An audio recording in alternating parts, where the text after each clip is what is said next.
talked about this on our TikTok channel, and it has really gone viral. So I hope you enjoy this. It's about the Civil War gold. Now, this case has been around for several years. Yeah. And I think there is currently a pending court case related to this. Yes, there is. That's going on. And again, for us, we're the Texas Crime Travelers, and this really started out as a comment. One of our followers reached out to you on TikTok. Yes. And I'd heard about it because, just the title, Civil War Gold, does tend to grab your attention. And it just was something that, I really started looking into, and it's just, the deeper you look, there are some weird things to it, and it's super interesting. So you shot the TikTok video. Yeah. We had over 3 million views. That's crazy. A ton of comments. You did a part 2 to the original video, and still more comments are coming in. Yeah. So I think it's great here. Let's address this in a full format. Right. So basically, this conspiracy, it's these people calling the FBI liars. Yeah. Well, and effectively, they're saying that the FBI stole 9 tons of Civil War gold. So for this podcast, let's look at this as we're criminal investigators. Like, this was our case, and so let's talk about it, and we can offer some insight on what we think went right in this case. Because there are some things that I think the public, maybe just because they're unaware of maybe how investigations go and some of the things that typically happen, just because they're just unaware of it, and it seems like maybe there's not an answer for it, and therefore that's when people start thinking of conspiracies, okay? So I think there are some elements of that in this, and so we'll address that and explain what we think is normal, but there definitely are some elements that I don't have an explanation for that really are pretty funky. So right, and like I always say, we're going to take the listener under the crime scene tape. Exactly. Now, before we start talking about the Civil War gold investigation, there's 2 things that really stood out for me as an investigator. Yeah. One was that there's so many Civil War gold stories out there. I mean, there's gold buried in Georgia, Kentucky, Lake Michigan. Yes. Yeah. And I think there's even a John Wayne movie where they go into there's some stolen gold. So yeah, that's the story's been out there for a long time. It's a legend on a lot of them. But for this podcast, we're going to talk about the Civil War that's buried in Pennsylvania. It's been in the news. Yeah, it's actually, I guess it's dense, run, and it's located in western Pennsylvania. Yes, a very rural area, a beautiful part of the state, though. It really is. It's gorgeous. And the second thing that really stands out for me as an investigator when I heard this is that the FBI has a fine art crime team. Yes. I heard about this a few years ago. There was actually a guy in my office that had saw they were seeking people to join this fine art team, and at that time, believe it or not, I could be wrong exactly about the acronym, but if it wasn't the official acronym, it became the unofficial acronym to us. But it was called the Fine Art Recovery Team. So you do the spelling on that acronym. But it's actually the Fine Art Crime Team. Yes. So it's instead of fart, it's fact. So, and again, throughout the history of the FBI, the FBI has worked these kind of cases before, of stolen paintings, things like that. I think there's even been cases like Super Bowl rings that have been counterfeited and sold at auction. Yes. Some of these. So it is there is without a doubt a part of the FBI that specializes in these types of investigations. So this is not something new. It's been done before. Right. And I think it was, the financial loss sometimes is real high in these cases. But I think a lot of this came out in 2003 with the war in Iraq, and some of the museums over there were raided. That's right.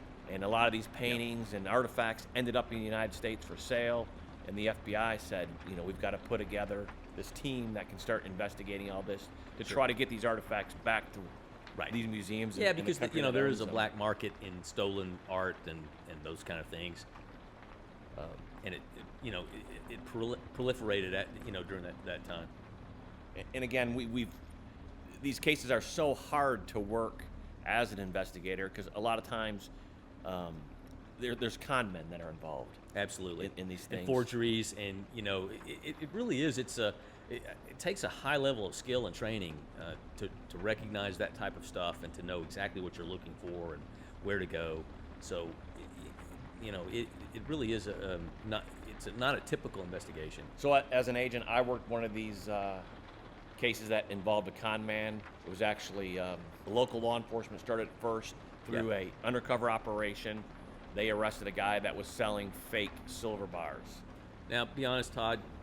You went in as a Fed. You just stole the case from the locals. Isn't that how it always works? Well, I think they actually called us to say if we wanted to adopt it because they wanted this guy federally prosecuted. Yes. So I went, and again, he's your con man, and I go and I interview him, and right from the beginning of the interview, he says, I'm ready to come clean. I want to put all this behind me, go to prison, and do my time. Yeah. I would like to mention that, I'm an incredible interviewer, and I got this con man to break, but it wasn't that. It was just out of the blue. He said, I'm ready to come clean. Yeah. And during this interview, he talks about the time that he's been selling counterfeit coins. Yeah. Mm-hmm. And he actually has a list of the people that he's sold the coins to. Okay. So he kept records on this. He kept records of it, and sometimes a lot of the victims would advertise in papers that they would buy coins, and that's how he had some of their phone numbers from that. And so I was able to actually reach one of the victims, and they could not believe that this guy was a con man. Yeah. Well, I think a lot of con men have somewhat sociopathic personalities, so they are very good at masking who they really are. And this victim, again, did not believe it at first. He said, that guy is so trustworthy. I can't believe he, would sell me these counterfeit coins. And their story was when they just, the con man has that story of, a relative passed away. Yeah. I found all these coins in there. I don't want them. I'll sell them to you. And they couldn't find like a meeting place because time was running short. But the victim says, hey, I'm going to a high school football game. Okay. And the con man says, I'll meet you there. Yeah. And they spend the first and second quarter of the football game sitting next to each other, giving their life stories. Yeah. And then at halftime, con man says, well, I got to get on the road, but let's walk out to the car and I'll show you my coins, and sold them to him. There you go. And just could not believe that he had that much of a relationship with the victim. Yes. And the victim had no idea that he was duped into those coins. It's amazing, how many people I encountered, that were con men like this, not counterfeiters. I never really worked counterfeiting cases, but that just they had the gift of gab. They had a certain charm or charisma, and they used it. They could have used it for so many other things, but they used it to dupe people, right? And pull frauds. Well, now here's a little bit of trivia for you. I know how much you love trivia. Okay. I will say that I was on a winning team at the local brewery last week on the weekly trivia night, and our team won. So I'll take some kudos for that. Okay, there you go. Ready? Here it is. The largest art theft in the U.S. occurred when? Oh, that's what? I think that's going to be 1990, the Isabella Stewart Gardner Museum in Boston. That is correct. I worked a small little element of that. A local motel, not even a hotel, a motel, called, and their the person that was cleaning up the room found in the some notes that were written in the trash can, and it referenced the Gardner Museum in Boston, art theft, police uniforms, like with a question mark or something, as if maybe that the robbers and that's what they did in Boston. Yeah, they dressed used it up police as uniforms. Yeah, they dressed up as and police. So the people at the motel saw this and thought, is this somebody that is are they part of this? What is this? And turns out it was somebody that was maybe writing an article about it. It was some kind of journalist or a writer. I don't remember specifically, but it was innocent. Right. But so I actually had a small little piece of that case, and I think it's still unsolved to this day. Yeah, they stole 13 paintings valued at over $300 million, and like you said, that was 1990, so that's over 33 years ago. Yeah. And no arrest, and none of the paintings have been recovered. For the benefit of the audience, because it's actually an interesting case, it really is. Maybe we ought to do a podcast on that sometime. But there is a documentary out there that I watched a few years ago about it.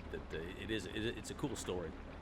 And so if there's any listeners out there that have information about this theft, please reach out to us, because there is a $10 million reward. And we'll be happy to share it with you. Yes. In fact, we'll only take 10%. Exactly. We don't need all 10 million. But now let's dig in to today's conspiracy. Let's do it. And we're talking about a location or a property that's in western Pennsylvania, and it's actually owned by the state of Pennsylvania. Yeah, it's on state-owned property. And this piece of property, access to it, though, is through private property. To go through some private property to get to it, which, not having actually seen it, I think it's the access to it is because the terrain around it is so mountainous and rugged that you're really prevented by any other means. Right. Yeah. And so there are these stories that seems like they've been passed down from generations to generations, but there's this idea that somehow during the Civil War, there's a shipment of gold coming through here. I think by stagecoach, isn't that right? Something like that, and it gets buried in the ground. Yes. And I know that the story sometimes changes to that it's Union soldiers that bury it out there because they think the South is gonna come up and take it from them. Yeah. There's other stories out there that it's actually soldiers from the South. Well, or at least Southern sympathizers who live in the North. So there's been numerous articles and newspaper stories written about this. In fact, some of this documentation the FBI is going to use in their affidavit for their search warrant. Well, and that's not unusual. When you have to write an affidavit to justify a search warrant, you rely on as much data as you can, from the past, and it's definitely this stuff's been out there. Right. But before we get to that search warrant, let's back it up here for a couple seconds. So, over the years, there's been treasure hunters, and they've been searching for this gold. And at times, the state of Pennsylvania has given them permission to go out there on this property and to look for the gold. Yeah, I think they were allowed to do a lot of preliminary digging or testing to see is there something here. I think they were just prevented from any major digging, right? Right. Or removing anything. I guess it was always this idea that you just don't disturb the land. Yes. Now, at some point, these treasure hunters, they actually drill into the ground, and they feel that they found something interesting down there. And it's possibly gold, but they need to dig this. They need bigger equipment, and they need bigger drills. Yes. So they go to the state of Pennsylvania, and the state says, well, where do you want to dig? Sure.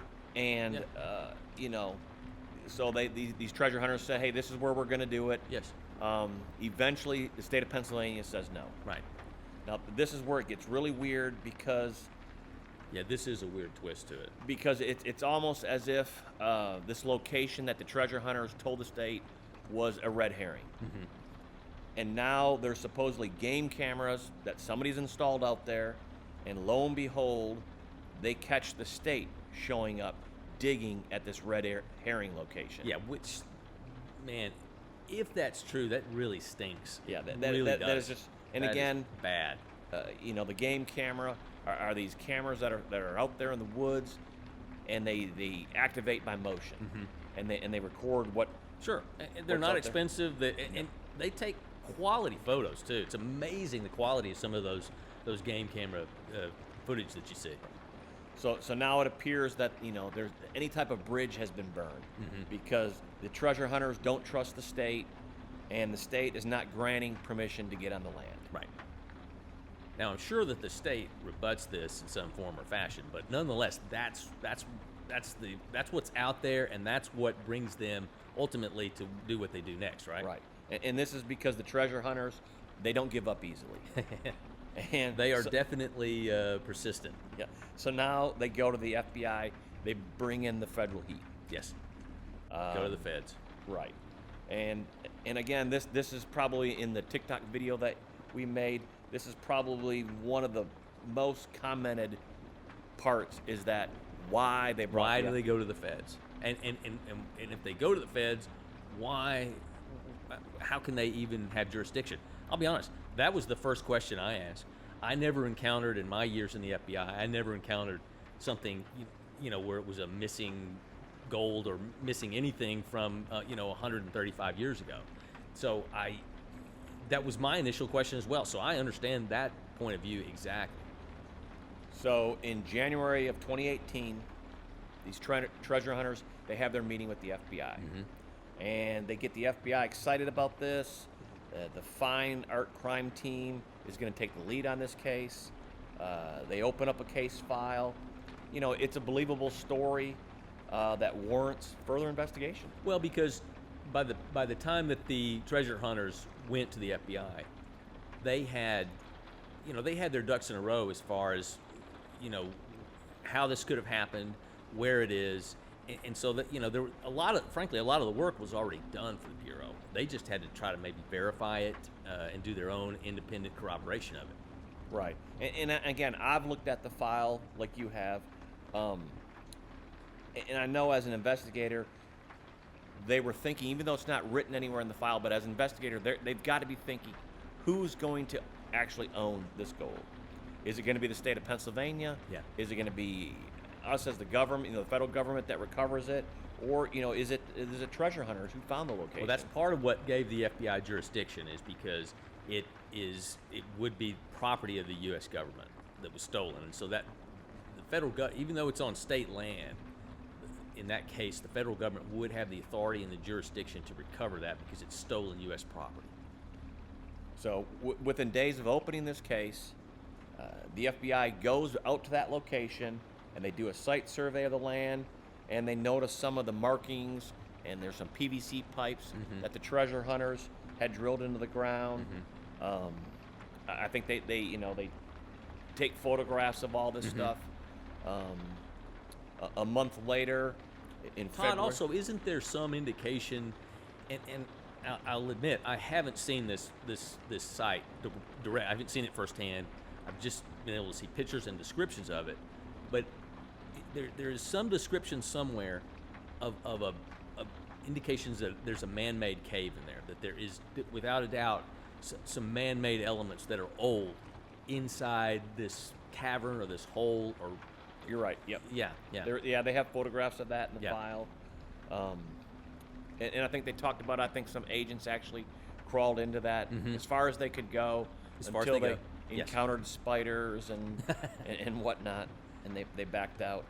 But Well, I know that firsthand, that feeling, because when we filmed the Bonnie and Clyde episode on Discovery Channel on Expedition Unknown, part of it was this cave where that's they were right. hiding You went out. inside that cave. And a little backstory to this, real quick, is I kind of scouted the cave for them before this was ever filmed, and so the first time I went in there, it's an honest to goodness cave, and that I did not, I don't know what I was thinking, but I didn't bring a good enough flashlight, so all I had was a light on my iPhone, so that doesn't go very far in a cave.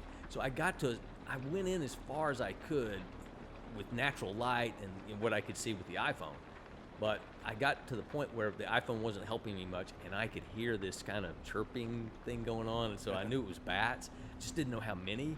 So I know you're kind of poking fun that they ran into some spiders, but I'll be honest with you, you don't have the light, and it's pretty dark, and you hear things, it's scary, or at least I was. So I sympathize with that. Well, it was more than just spiders. I think it actually said that part of this man-made cave had actually caved in. Yes. And so there was some description of that as well. And they didn't know, like, if it could collapse more and stuff like that. So in February of 2018, the FBI again goes back to this location. And this time they bring along an engineering firm that conducts a geophysical scan of the area. Yes. With very, very sophisticated equipment. And in fact, they've had maybe another visit out there before where they used ground penetrating radar. Yes. And I think you've used that before. I have too. used that before. It was on a what in Hollywood, we Hollywood people, which I'm not, but called a sizzle reel, which is something you go out and film for the purpose of then providing or showing to a network to try to pitch a TV show.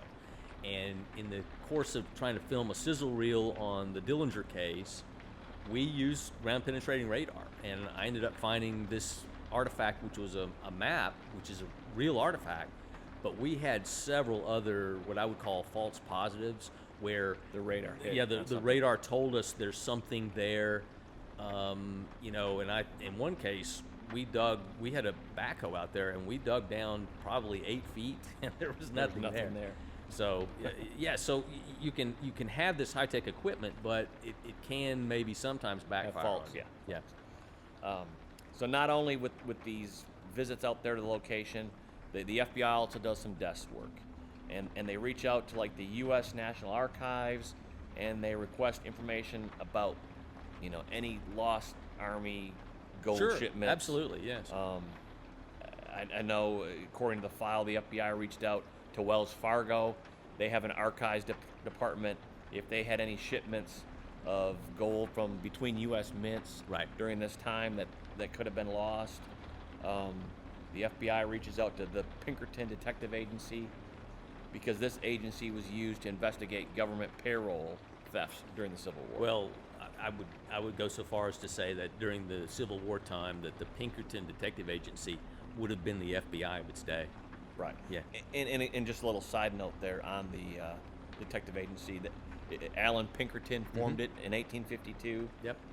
Their headquarters was in Chicago, but at the Great Chicago Fire of 1871, their headquarters burned down and they lost all their records. Yeah. Didn't Alan Pinkerton have some connection with maybe the Secret Service as maybe help found it, or? I think there was talk. We've done other TikTok videos before Uh-huh. where some people had commented that they may have protected, the Pinkerton agency may have protected Lincoln, President think that's Abraham correct. Lincoln. Yes. And wasn't there, his body was tried to be stolen Yes. one time, and Mhm. they investigated. Pinkertons were on that. Yes. They were like on I said, that. the Pinkertons would have been the feds of their day. And what's again, that's all an interesting topic about that. It is. And Maybe there's another podcast Yeah. in that one. what's kind of crazy to me is that there's a lot of records going back in U.S. history in these archives. Oh yeah, it's amazing when you look back, how the level of things that were documented or the depth they were documented. I think some of this even shows some of the Civil War soldiers. Some of their records are from like 1861. Yeah, so the FBI tries to go back to the original source documents to try to verify this theft of the gold. Right. Or anything that would indicate that there was a shipment of gold if it was missing. And I don't think they ever really got a definite answer on that. I didn't see that. Yeah, that there was an absolute specific report of such and such gold went missing. With any details specific to it. And one reason for that is 'cause you would think that there would, on some level, there would be documentation or at least a report of some kind about a large amount of gold going missing. It Because- didn't show up somewhere. Somebody. Something, it just seems weird that it's not documented anywhere. Now, maybe to try to explain that is if the Union or the North or the U.S. government just thought that, well, we have all these Confederate sympathizers out there, if we publicly announce or put it out anywhere that, hey, we had some gold stolen, they might start trying to come after all our gold. So maybe they purposely didn't make a big, make any reports of it for that reason. But you would still think internally there would have been, reports, because there in those days there was no freedom of information, so no one thought that the public would ever see this. Again, if I don't know. It could have all been lost in that Great Chicago Fire of 1871. It's as good an explanation as any. It could have been lost in that.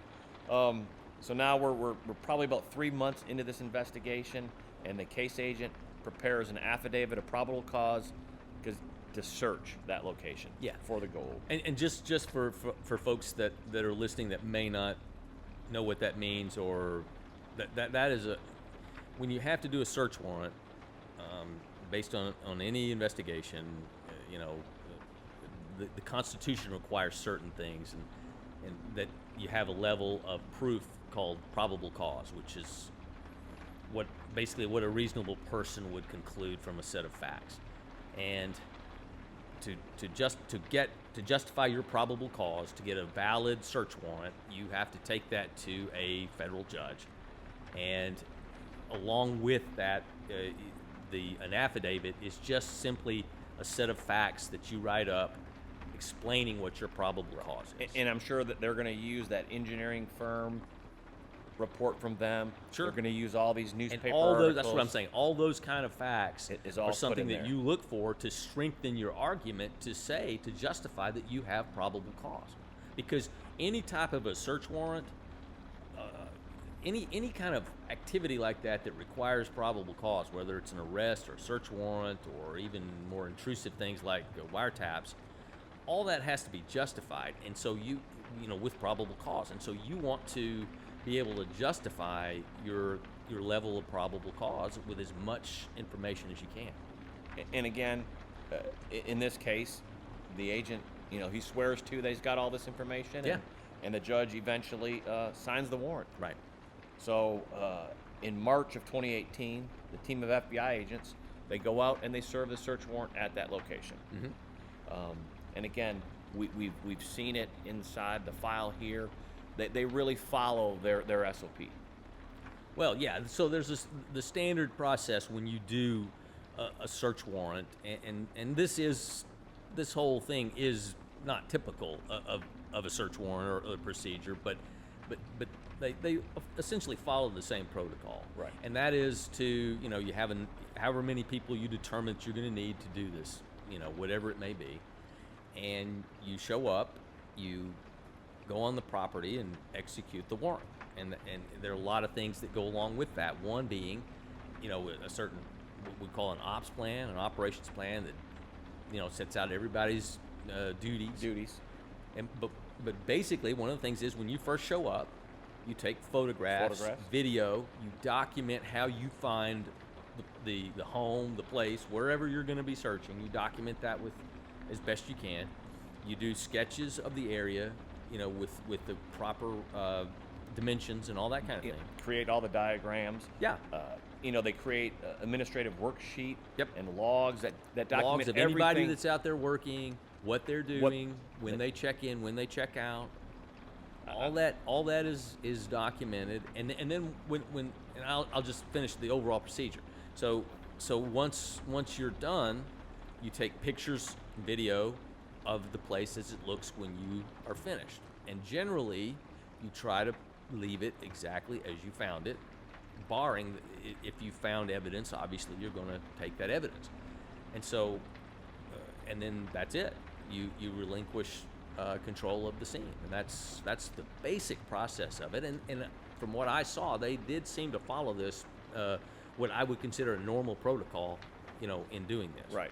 I think they even go down to they document the temperature and the snowfall that's happening over these 3 days.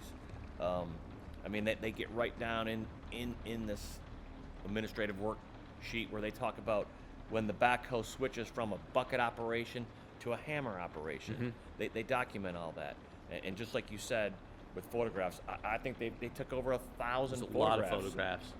I'll be honest, I skimmed over most of them. Yeah. There's a lot. There's a lot of photographs in there, and then there's some agents that really took detailed notes of what happened every day, almost to the hour. Right. Of what was going on out there, and also out there. Not only did they have the dig site, but they created 2 base camps. Mm-hmm. And each base camp had a portable generator heater and lights because, let's face it, this was a 24-hour operation out there. Well, let's explain why it's a 24-hour operation. Because, and this would be true of in any type of search warrant where you can't finish it in a normal work shift, okay? So And again, that normal work shift is going to be pretty much 9 to 5. pretty much 9 to 5. That's going to be the typical work shift. Okay. Especially in this case because they had to bring in third party, the people that were actually doing the digging.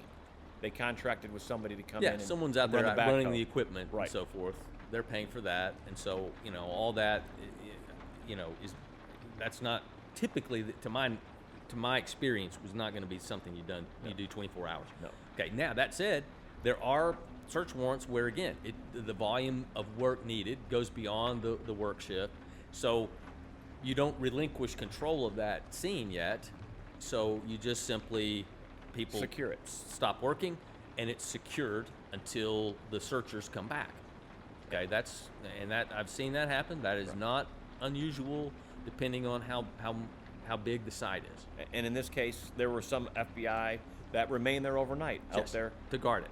To guard it. Because the purpose of that is that they're guarding the integrity of the scene. Someone could theoretically come in and mess it up. Right. and that's very inarticulate description to say you just want that crime scene to have as much integrity as possible, and so therefore you just don't want anyone in there, no matter what they may do. Right. And again, this isn't a life or death situation that they can't stop digging. Yes, I So think it's safe to say that no one's in. Yeah. And probably these construction crews, typically don't have, 3 shifts out there working. It's just one shift, and they're just going to work in daylight hours. It's also there's cold weather out there. It is a somewhat harsh environment. Having the base camp with the tent and and warmth and place to Lunch breaks. rest or have food is perfectly normal, and nothing unusual about that. And again, according to the log, during these 3 days that they're out there, there's some news stations that come out there, and they do filming. I think some of the state officials come out there. The treasure hunters are brought out there. Yeah. They're escorted to the dig site Yep. to show what's going on. Yeah. And again, And I'll tell you why. If this were my case and I'm the case agent on it, I would seek their help, actually. Exactly. Because they're the ones that have been on this for years. They know every square inch of this site, this property. So I'm going to want them out there. I want to know what all the stuff they've done in the past, where they've hit speed bumps, they've had snags. I want all that out there. I want to rely on this guy. I don't want to have to reinvent the wheel out there. Exactly. Right? So I would have them out there. And again, we can get into this, some where the problems I see with this, but one of them is that is maybe not having these guys there the whole time, and I know Right. you're going to start touching on that. So Right. that's where we start getting into some real problems. right. And again, the diggers are not the FBI. It's a third party that's been contracted to come out here Yeah. to dig. And Todd, let me also explain one other thing at this point. Why I wouldn't have a problem with the media being there the whole time, as long as it's understood that the FBI controls that scene and they can't go anywhere that they're not escorted. Okay, and this is a unique circumstance. Normally, that wouldn't even be a thought in a typical search warrant. Okay, anyone, non-government personnel, is not going to be at a search warrant that they're not part of that case in some way. Okay, Right.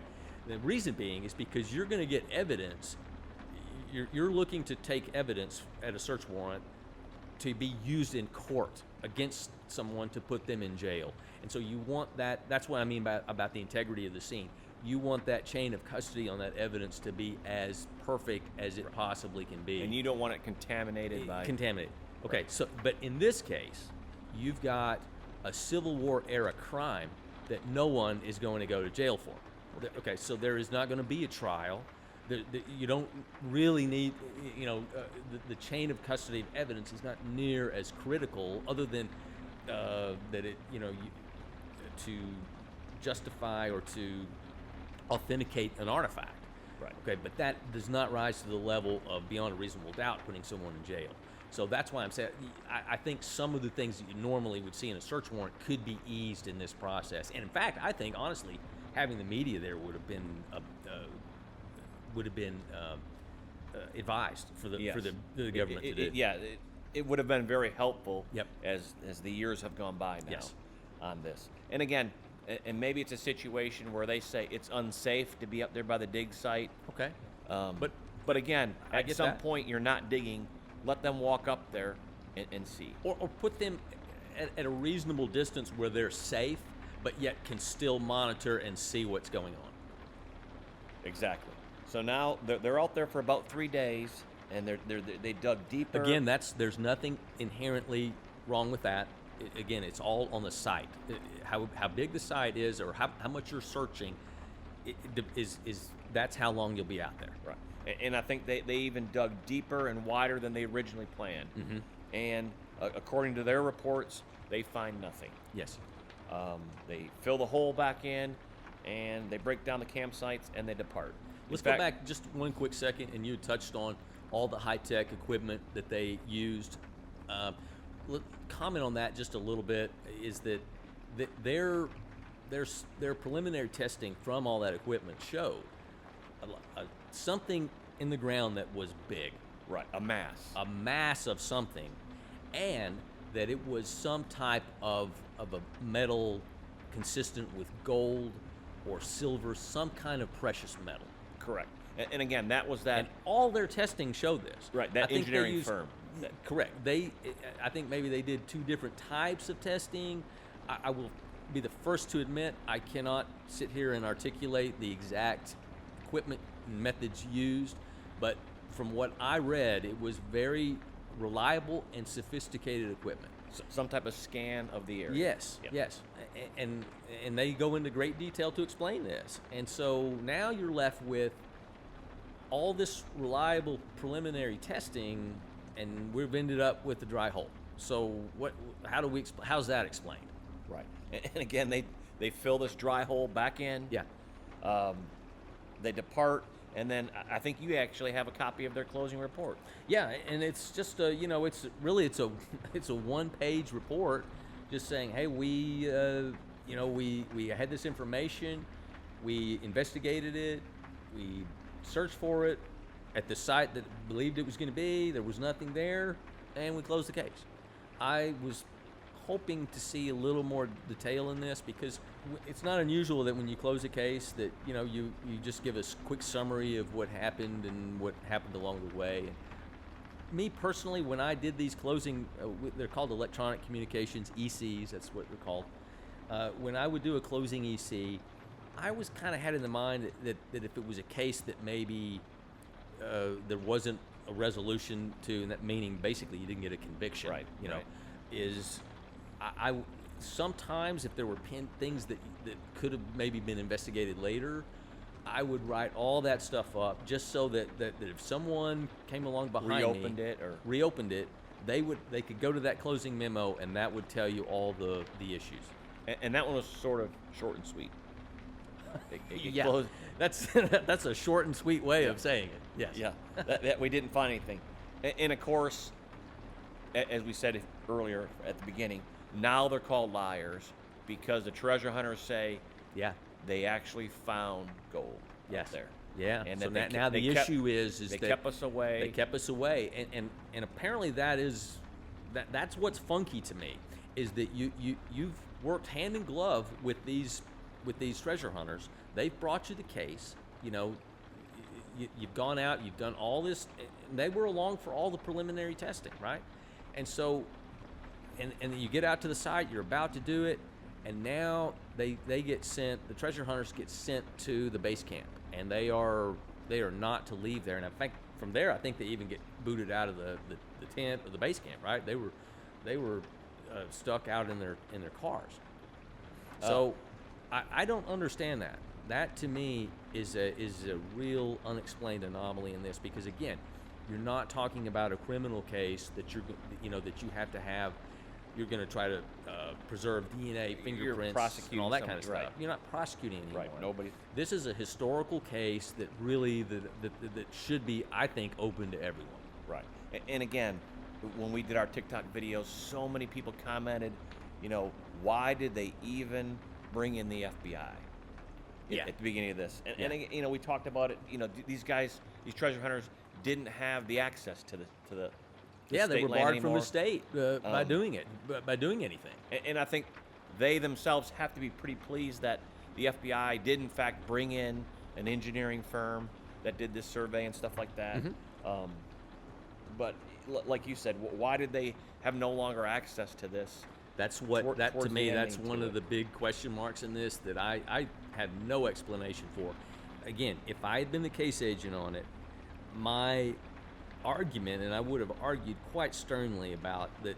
Hey, why not? Let's keep the media here. Let's keep the treasure hunters here. We got nothing to hide, and if you do recover this gold, it's a fantastic story, and it would be great PR, for Exactly. the FBI. Exactly. We don't really go into political issues on this. We stick with just working crimes and working investigations and solving crimes. But there's no doubt that the FBI, I think, currently has somewhat of a credibility problem. Yep. And this would have been a perfect opportunity to just a feel good story, if you will. Right. And it's this idea that they sent the treasure hunters home. But yet the FBI remained out there overnight. Yeah. And I think there's witnesses Again, and in that's the area. that's not in and of itself anything sinister. And I think there were some witnesses that they believe that the digging continued to go on. They hear at the night. machines going all night. They could hear them. Okay. Yeah. So I'm not going to sit here and say that that a witness is lying or what they're reporting is not true. My thought about that, my explanation may be is it's winter, it's cold. They got generators going. The generators So- are running for heat. There's Right. lights But up I there. think that there's some witnesses that acknowledge that, okay, yeah, I know what a generator sounds like, and I know what maybe a backhoe sounds like. It's two different things. It was definitely digging going on. So that is actually is reported. It is strange. It is mysterious. And I think another one of a lot of the comments was, why did they have the search warrant sealed? Okay. Again, that is not anything that is necessarily. I mean, it's a common practice. It is pretty common. To get it It sealed. is pretty common. I know before when I've got search warrants before, I might have the judge sign it on Friday, and I'm not really running it until Yeah. Wednesday of the next week. And so Exactly. we get it sealed because, again, these are public documents. If they're unsealed, Well, And the people purpose could- of sealing it is effectively so that before you can serve that search warrant, because again, you're putting together the people that are going to do it. There's a lot of logistical requirements to get this done, and in the meantime, getting those logistical elements in place, you don't want the people that where you're going to be searching to know that this is coming, because they could get rid of evidence. They Right. could destroy evidence. They could hide it. They could move it. All that. So you want that to be as you just don't want that out there. That's I not mean, good. you could be the case agent and you're anticipating something happening later in the week, and you're going to wait for that to happen. Maybe Yeah. they're going to start printing counterfeit money Right. on Tuesday, but you have your warrant already to go in there on Wednesday. Yeah. Kind of a deal. Again, the sealed search warrant is not. Again, that is not anything that is necessarily sinister.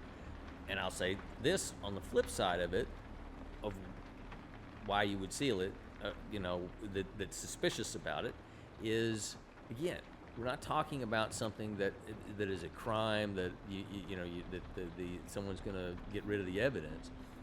You're talking about, presumably 9 tons of something that's been out there for years that no Right. one has taken. Exactly. So in the meantime, they're probably not going to get out there, between now and when you get your team together to do the search warrant. Right. Yes. So again, that there is, I can see the argument that why did you need a sealed search warrant? And we did have a lot of witnesses also at the time that the FBI is out there digging, that they saw an unusual amount of armored trucks in the area. Yes. And I think Even to the point some witnesses described that they were closing streets so that these things could roll through there. And again, if you found something out there, 9 tons of gold bars, you probably would have to put them in an armored car to get him out of there. Well, I guess that makes sense. In all the years I was in the FBI, none of the field offices I was in had armored cars. It's just nothing that we ever needed. Okay, so it would be something that would have to be maybe contracted for another third party. Another third party to bring out armored cars. And why you would need an armored car versus just you already have an FBI vehicle and you have FBI agents who are armed and can, and I know from some of those game cameras that came out, they caught some of the footage of the FBI out there on the perimeter of this place, and you had the guy wearing he was fully decked out, maybe in the SWAT type uniform outfit. I've seen those pictures. With the AR rifle. Again, not in and of itself anything unusual about that. They're there to guard the perimeter, Protect and you don't know what you may face, right? so you're prepared. It could for be a wild animal. But that said, up there. if you do find the gold, okay, you have those type guys out there with those type capabilities. I think you could probably, put it in some kind of heavy duty vehicle without bringing an armored car out there. And again, going on the armored cars, when I first heard that, I'm thinking, I guess I was initially thinking like military type armored cars, like Humvees or that kind of thing. But I actually saw a witness interviewed directly who described it as, the type of armored car you see that roll up to a bank. Right. So again, that's just nothing that I ever knew that we had in the FBI. So there's definitely enough abnormal things that happened out there. Some funky things to it. Yeah, I'd call it funky. So that happened out there. You have the high-tech equipment that, without a doubt, finds a mass, confirms all the previous testing that had been done before, that there is something funky down there. They dig a gigantic hole that has nothing, but in the course of digging this big hole, you bar the media, you bar your cooperating, witnesses, so to speak, the treasure hunters. You bar them from it, and you presumably work overnight out there. Yeah. Well, they're not around. Yeah. And you have the armored cars showing up out there. I think there's even a witness that describes seeing the armored cars riding low, as if they're weighted down, to imply that there's a heavy, that has a heavy load. Gold is very heavy. So that said, it is funky to me. It is funky. I think if they, came up empty on this, I just think they shot themselves in the foot by not just having a transparent look at how this whole thing went about. Or why it took court cases to get some of the stuff released that's in the file. That, of course, stuff that we've seen. Yeah. I know as an investigator, something that's difficult for me to overcome is that throughout the file, I don't see any type of paperwork or any type of a discussion that would have been had with the treasure hunter saying that, we as the FBI, if we find something there and it's whatever the value of that is, you're going to get a percentage. I mean, we always pay informants all the time for seizures. Yeah. They get a percentage of what we seize, whether it's bank accounts, things like that. And while this was lacking throughout all that file, it just kind of struck me kind of odd, like they never came up with that idea.